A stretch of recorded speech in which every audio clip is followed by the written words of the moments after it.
Hi everyone, it's Velcon and you're watching another movie of the week. And the movie of this week was Vertigo from 1958. So if you haven't watched it, watch it now. If you're new to movie of the week, we talk about movies here. You guys comment below your thoughts, and at the end of every video, I say the movie for next week. And in 2025, we're doing different romance movies. So here's Vertigo. So I've watched this movie a few times, and I actually watched it for the first time in film school, freshman year. I'm forgetting the reason why we watched it. Maybe something to do with imagery or lighting, because lighting is very big in this movie. But I've watched it, that was my first time, and then I watched it a few times since then, and I love Alfred Hitchcock. Like, he is, I would say, like, top 3 directors. Like, my top directors are Alfred Hitchcock, Alfonso Cuarón, and then Charlie Chaplin. Like, those are my directors that I love. Actually, just looking at all his filmology, and I like haven't watched a lot of his films. Like, he's had so many films, like, and I've only watched like maybe 4 or 5 of them, so I need to do more watching. You might be wondering, why are we doing this for a movie of the week? It's romance. Is this really a romance movie? And I talk about here, you know, I don't want to just always do rom-coms. I do different things. And this is like a psychological thriller, and we've done a psychological thriller before. A Simple Favor, I would say, was the psychological thriller, and that I was like, why did I do for a movie of the week? But I think there's something important about that psychological thriller in this one as well, and I think it's even more so with this one. And I kind of talked about it when I did that video of how, like, most times psychological thrillers, like, there's something about romance. Like, it's very hard for there to be a psychological thriller without romance, and they do exist, but I would say, like, not even most, but maybe a majority of them do have romance. And I think there's something important, especially since we're talking about romance this year, of like how romance takes a toll in these psychological thrillers. I feel like romance was even much bigger in this one than A Simple Favor, and I might keep talking about Simple Favor because when we're doing all these romance movies, you find myself, you know, comparing the ones that are more similar to each other this year. That's what I've been doing, because it's hard to like compare every single one with each other, especially when like it is a rom-com and it's so different, it's such a different genre.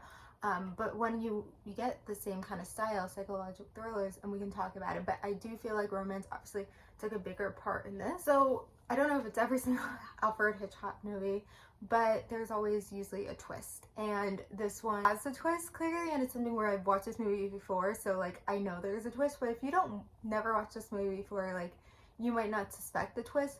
But if you were confused about the movie, basically this guy wanted to kill his wife. I don't know if they actually said the reason why he wanted to kill his wife, but he wanted to kill his wife. And so what he did is he was like, let me like pretend it's like a suicide, but he was like, you know, we need to have some type of witness. And so maybe he heard about this guy who has this vertigo, fear of heights, and so he came up with this. Or maybe I forgot when he like noticed Judy, but he was like, okay, she looks a lot like my wife, like maybe I could have like her pretend that she's going crazy and all this stuff and all this faking, and then I can like kill my wife. So anyway, that was the story. But as Judy's pretending to be Madeline, which I actually, for one, am like remembering people's names. I have a coworker named Madeline too. But as Judy's pretending Madeline, like, her and I guess Scotty fall in love. And then I guess something that, you know, this, I feel like the movie's broken into 2 parts, and I kind of felt that way, you know, my first time ever watching it in film school. And also this movie's very long, it's over 2 hours, and in film school that I did not like that, because you'd be sitting in this hot auditorium watching these movies with everyone else, and when it's a long movie, like, you can't go home when it's like 10 o'clock at night. But I mean, I feel like it is, some of the scenes could have been shorter, and I don't know, maybe that was just more so the style of filmmaking in the 50s.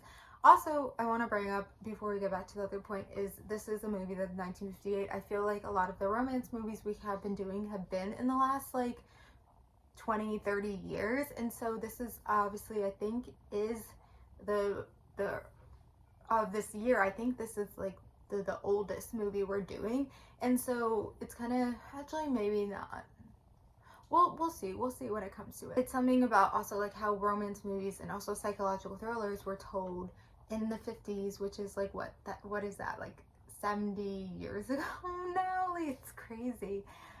But it's kind of interesting how they told stories, and it's also good here to have a variety, not have all movies that were in the 21st century, but to have movies that were in the 20th century as well, and talk about them here. Getting back to the story, so her and Scotty fell in love, and so then also, like, it's broken into 2 parts. Like, there would not be a story here if he like did not find Judy again. Like, he didn't run into her. Like, there would not be a story there as well. So, and then it was something where I guess she loved him so much that she was like, because she almost ran away, and I'm like, why did you not run away? But because she loved him so much that she decided to like stay and like think that like maybe he would love her like he loved Madeline, because it was her.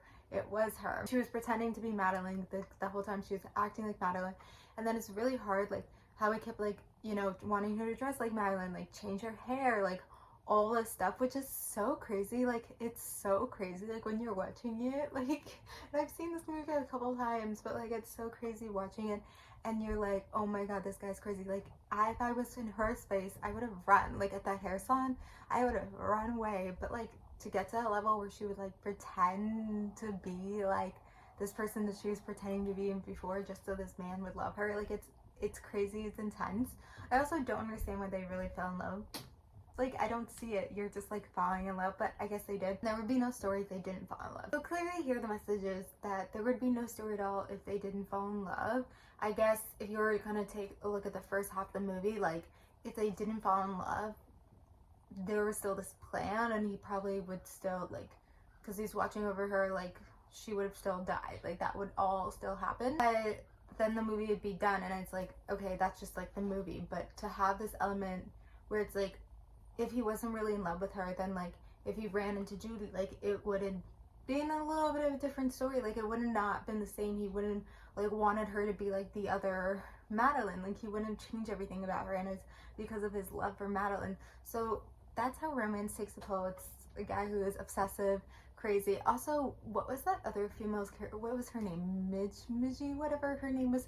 Like, she was clearly in love with him, and it was interesting to see how her character played out. And like, you know, you could see, I think it's like, what was the point of her character? And I think the point of her character is to show like an obsession. Like, it's people get so obsessive with love and do these things and pretend to be someone else because that's who the person loves. So like, she was like, she drew that picture of like her because she like, he liked that picture or whatever. Like, it's the things you do to try to make someone like you instead of just being yourself. And I don't know if that's the message of the movie or whatever, but it's something that was just like, I don't even know how Alfred calling it Alfred came up with this idea. It's such a crazy idea.